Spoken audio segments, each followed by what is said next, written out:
Hi, this is Stacia, and we're going to take a look at a training game I played on leechess.org. So, for this game, I was rated about 1925, and my opponent was rated 1951. And I played the black pieces.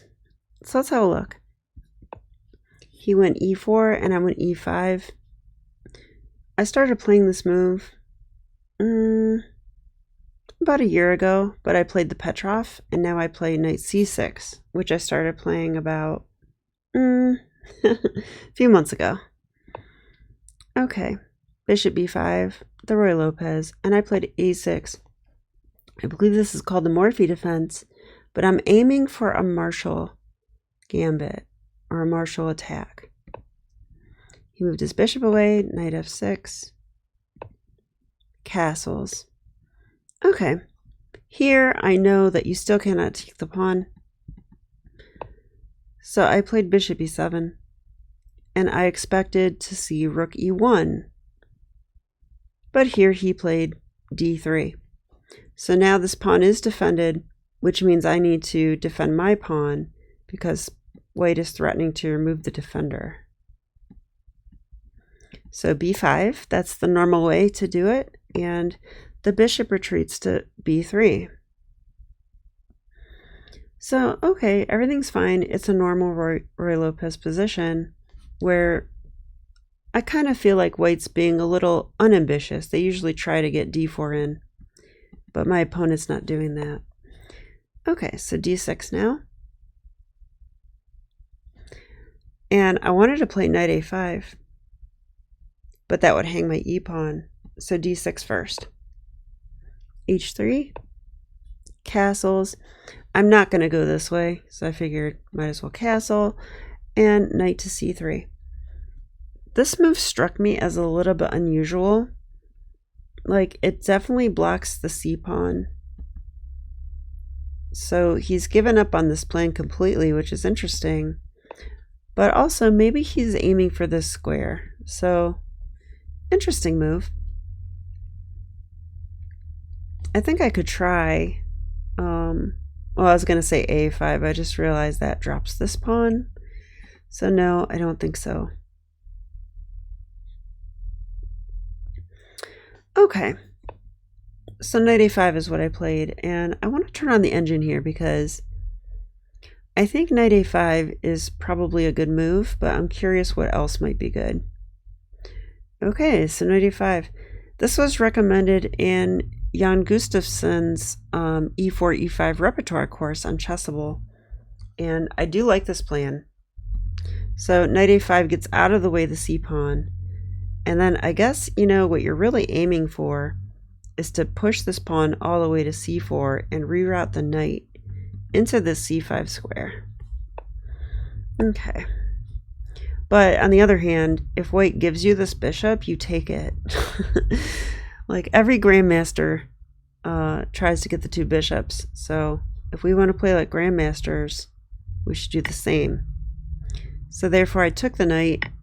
This doubles white's pawns, and now I can take the bishop.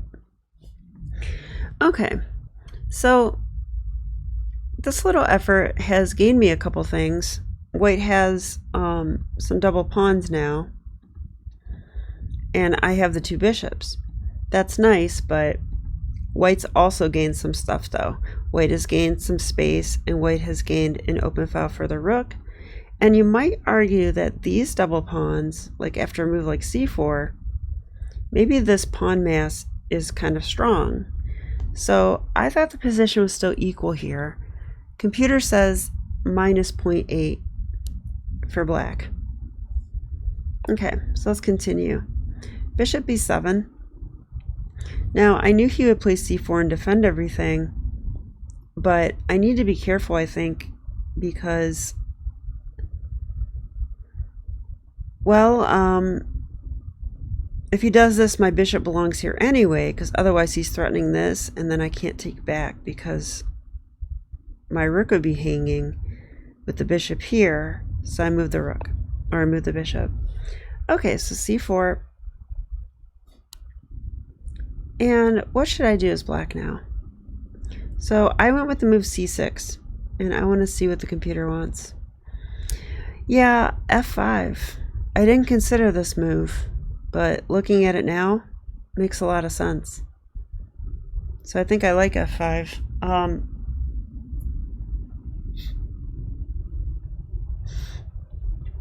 Yeah, I think we can leave the tension here.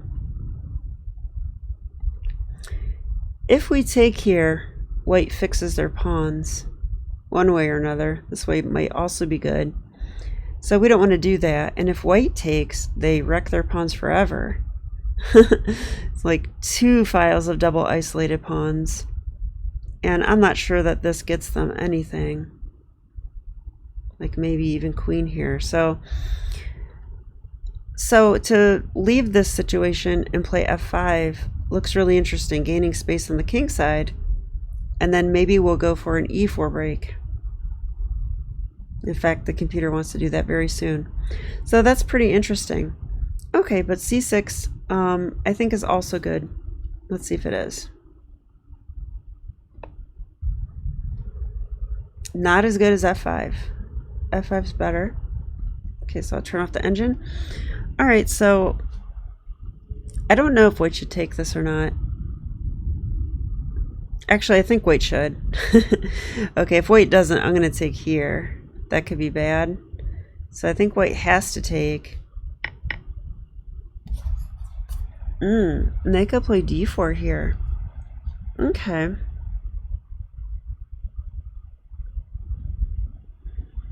d4, e4 looks interesting. But he played rook to e1. Okay.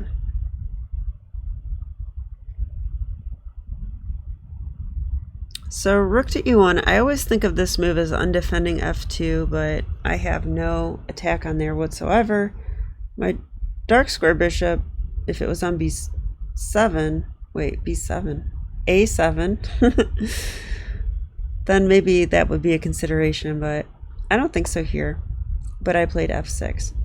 Now, I think probably f6 is not best. Yeah, that's correct.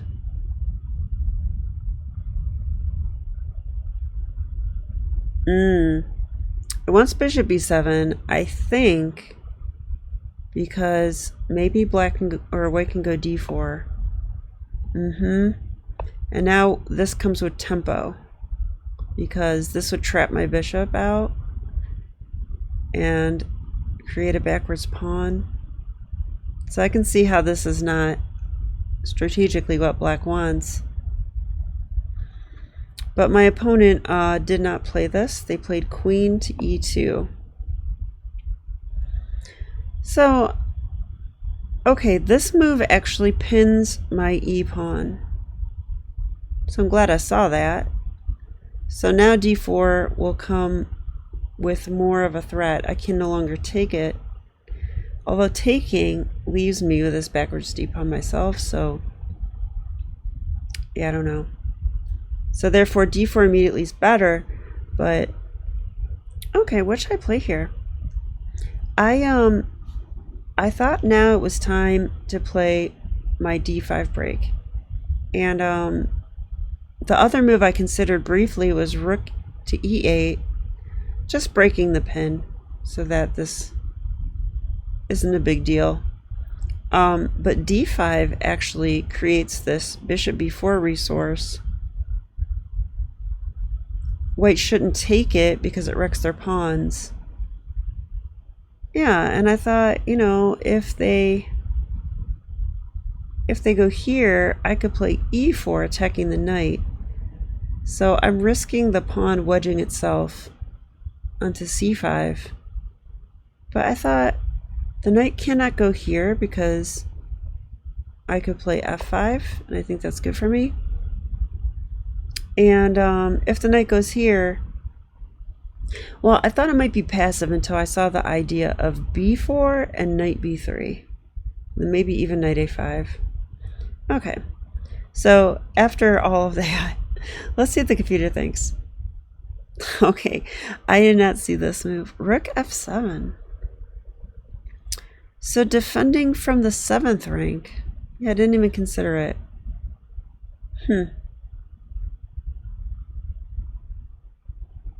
but it probably makes some sense. The computer earlier wanted to put the bishop here, and this would defend here. Also, if the queen should appear on g4, I like that the rook would be defending this point, also getting out of the pin. So, okay, this move actually makes sense. Let's see what the computer thinks about this. Wow, it says d4 anyway. Yeah, I guess I still can't really take. If I take, even this is possible. And my bishop doesn't have any good discoveries. This is the best we have. And white can block. Okay.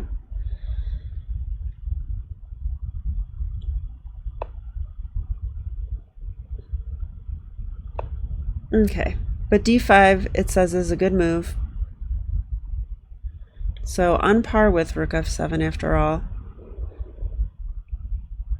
Wow, and now he should go knight to d4, exploiting the pin.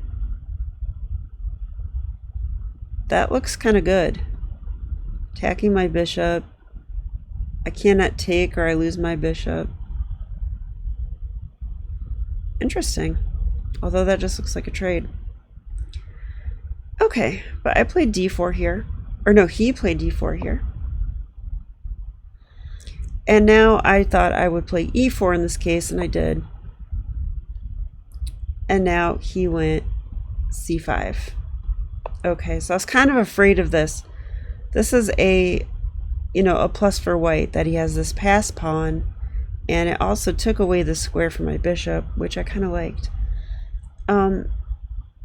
So here I did something a little bit rash,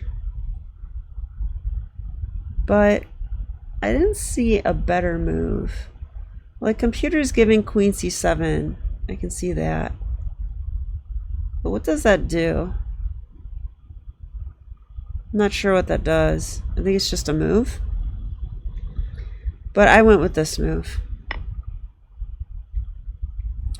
So, tricky, right?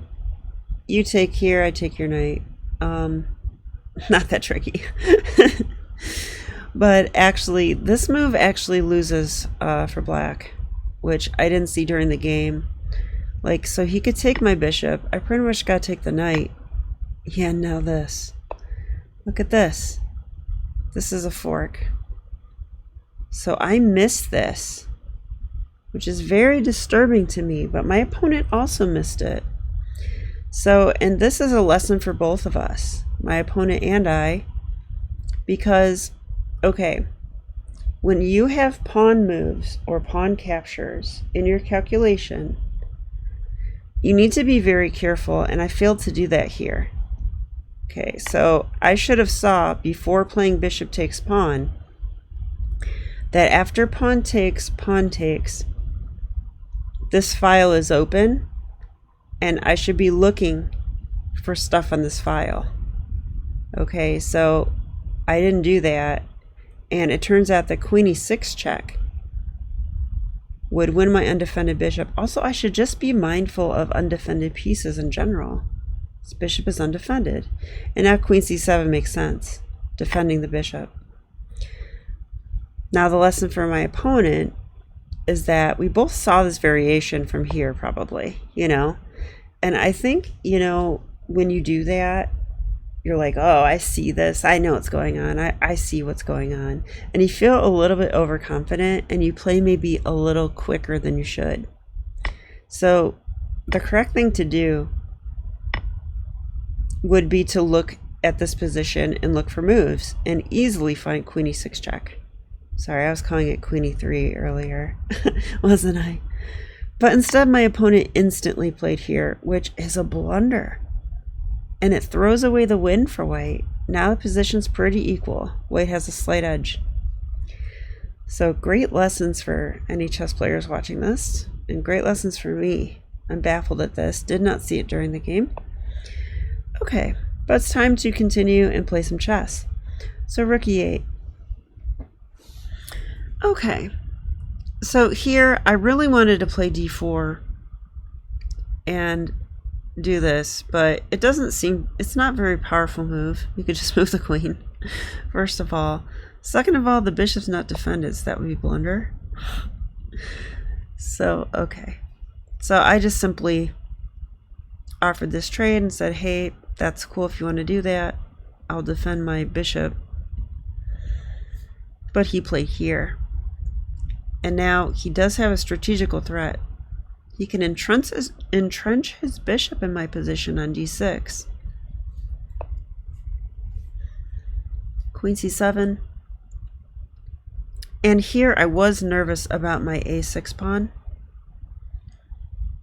Mainly being that if rook takes, I'd like to take with my rook. But I can't do that because of rook takes a6. I do not think I should allow that move. So I would have to take with a queen instead, which isn't as desirable. Okay. But here he went queen d3. So now I think I should trade. Let's see if that's true. It is. Yeah, it's because of the a pawn. So I took, he took. Now I think I can go rook e8. So I did. Let's see what the computer says. Wow, it says go a5.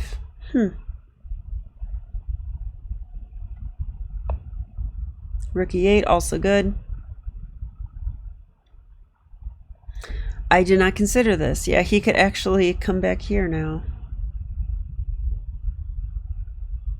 This can't be that hard to defend, though, can it?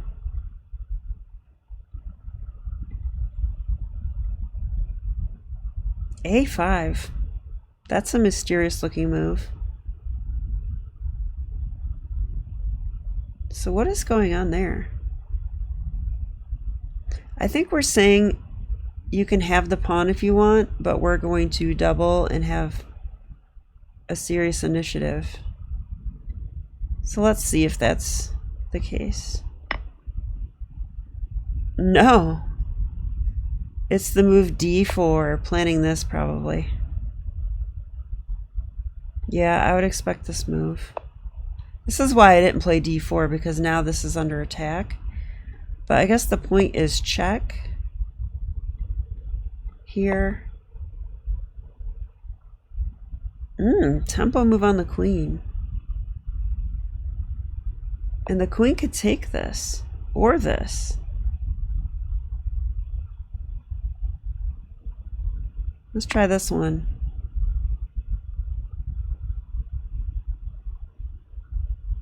Wow. What is going on here?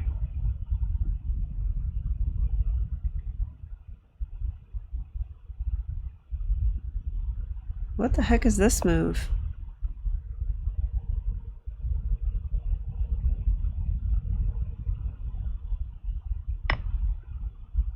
Oh, if he takes, the pawn is pinned. I did not see this at all. And this is lost. Look at this. Checkmate. Wow. What a vicious attack.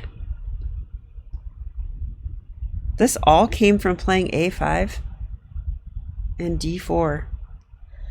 Wow, I have a lot to learn about chess. I didn't see any of that. I played very normal instead. Okay, well he took anyway, but I didn't even see any of that. I didn't even consider rook a1. I didn't consider a5 after that. So these are the kind of lines that I want to get better at considering, at least. Okay, rook takes, queen takes. And now he offered a queen trade, which I guess I should take. But I played kind of a funny move. Queen e4, collinear. But both moves are equal. And from here, this is an opposite color bishop ending. My opponent has a passed pawn. I have a passed pawn. His pawns are double, but I'm not sure it matters that much. And it just seems drawish. But he took, and I thought this improved my position, because now I have a 4 versus 3 on the king side. So I think if anyone has chances, it's black. So I bring my king up.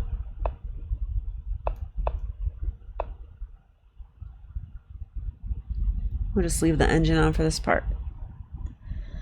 Yeah, here I saw that he could actually do this and defend everything. But I should probably make him do it. Yeah, I would have loved to have come here, but I don't think it does anything. I want to play here, but guess what? The bishop's x-ray defending that, so it doesn't really work. So instead, king c4. And I don't really have much to do. I don't see a way to break through at all. Even if I get like a passed pawn, how do I get through?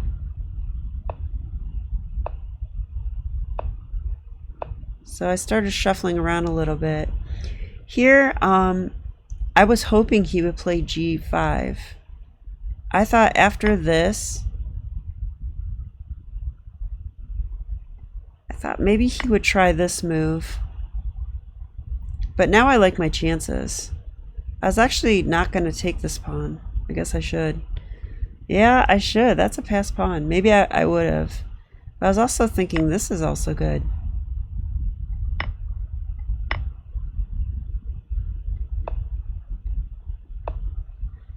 It says it's still a draw, but it looks a little bit scarier now. I'm up a pawn. I thought I might have stronger winning chances here. But in the game, he took back with the pawn, and I simply played g6, which I see as the engine choice. And yeah, it's just a draw, I think. Let's see. We start shuffling our pieces around.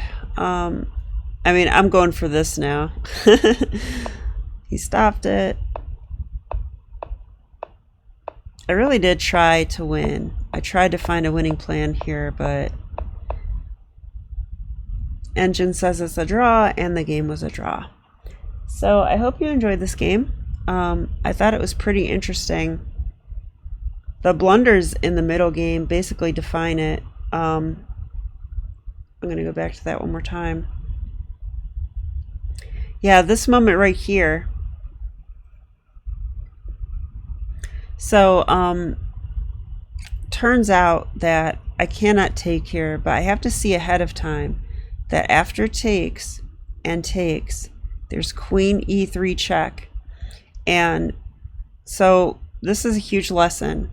There's two things I failed to do here. I failed to notice my undefended piece.